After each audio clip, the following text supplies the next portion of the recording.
அனைவருக்கும் வணக்கம். கும்பராசிக்கு 19/4/2026 முதல் 25/4/2026 வரை சித்திரை மாதம் 6ஆம் தேதி முதல் சித்திரை மாதம் 12ஆம் தேதி வரைக்குண்டான கும்பராசிக்குண்டான பலன். கும்பராசி உயர்வான ராசி. கும்பம் என்றாலே நிறை குடம். சனி பகவான் 2ஆம் இடத்துல, சூரியன் 3இல், சுக்கிரன் 3இல், கேது 7ஆம் இடத்துல, ராகு ராசியில, செவ்வாய் 2ஆம் இடத்துல இருந்து சனியோட இணைந்திருப்பது ஒரு அச்சத்தோட இயங்கக்கூடிய தன்மை. யுத்த கிரகமாக இருப்பதால் சரீர பலகீனம் உண்டாகும். உங்களுடைய மருத்துவரை கண்டு ஆலோசிப்பதே சிறந்தது.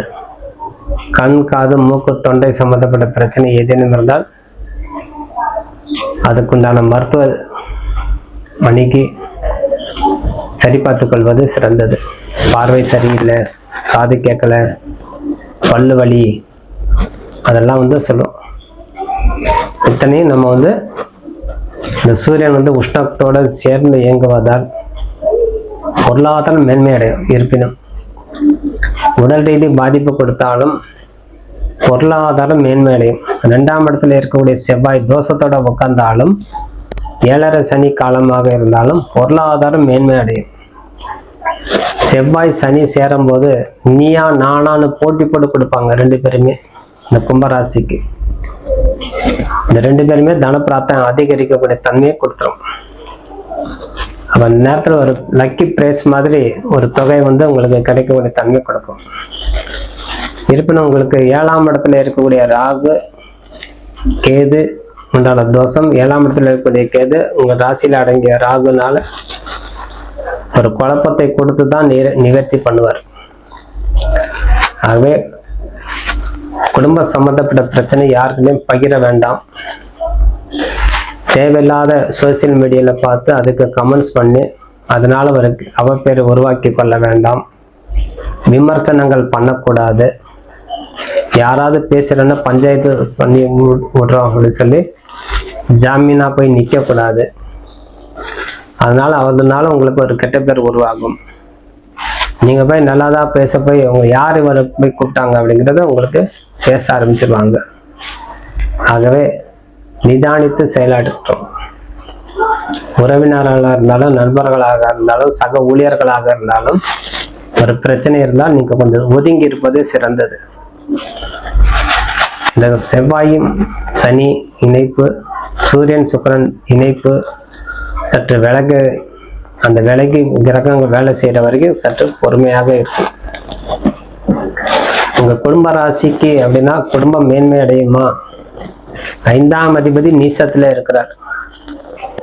நம்ம குடும்பத்துல அவ்வப்போது சலசலப்பு. யாரும் நம்மளுக்கு மதிக்க மாட்டேங்கிறாங்க, நம்ம ஓரம் கட்டுறாங்க, நம்ம என்னதான் செய்தாலும் ஒரு நன்மதிப்பு கிடைக்கல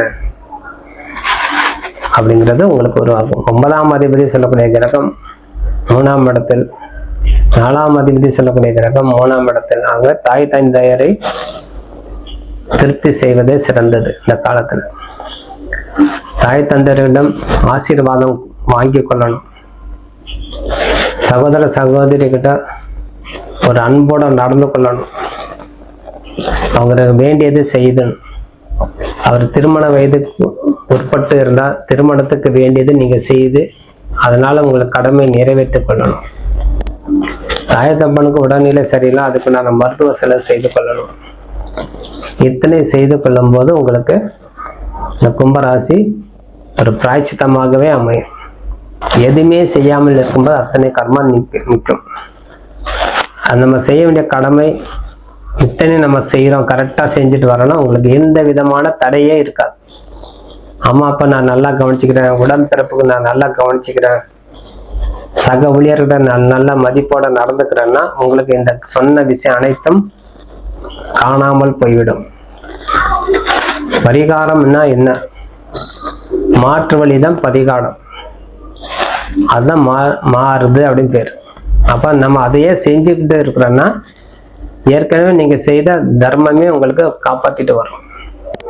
குறைபாடாக இருக்கக்கூடிய நேரம் நம்ம நிறைவான வாழ்க்கை வாழ்ந்து கொண்டு இருக்கிறோம்னா அந்த குறைபாடு கலைந்து விடும், காணாமல் போய்விடும். ஆகவே கும்பராசி அன்பர்கள் சற்றும் மனம் தளராமல் செயல்பட்டு வருவீங்க. ஆகவே இந்த கும்பராசியில் அடங்கிய நட்சத்திரத்தை பலப்படுத்திக் கொள்ள வேண்டும். உங்க ராசியில அடங்கிய நட்சத்திரத்தையே நீங்க சரி செய்து கொண்டாலே போதுமானது. அவிட்ட நட்சத்திரம் 3, 4ஆம் பாதம், சதி நட்சத்திரம், புரட்டாதி நட்சத்திரம் 3 பாதம் அடங்கியது கும்பராசி. நீங்க ஒரு அவிட்ட நட்சத்திரக்காரங்க சதை நட்சத்திர தேர்வு செய்து நரசிம்ம பெருமானை வழிபாடு செய்து வருவது சிறந்தது.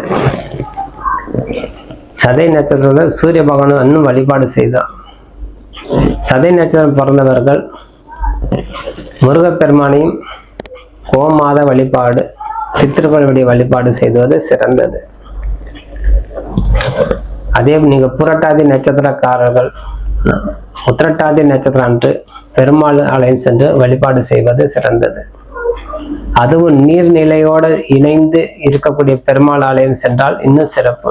ஒரு குளம், ஆறு, அதுதான் ஒரு புனித தீர்த்தம்னா அந்த இடத்துல போய் நீராடி அந்த பெருமாளை சேவிக்கும் போது இந்த புரட்டாதி நட்சத்திரக்காரங்கள் பலம் பெறும்.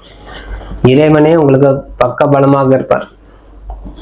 ஆகவே பயமின்றி செயலாற்றக்கூடிய தன்மை உடையவர்கள் நீங்கள். ஆகவே அனைத்து விஷயத்தில் நீங்க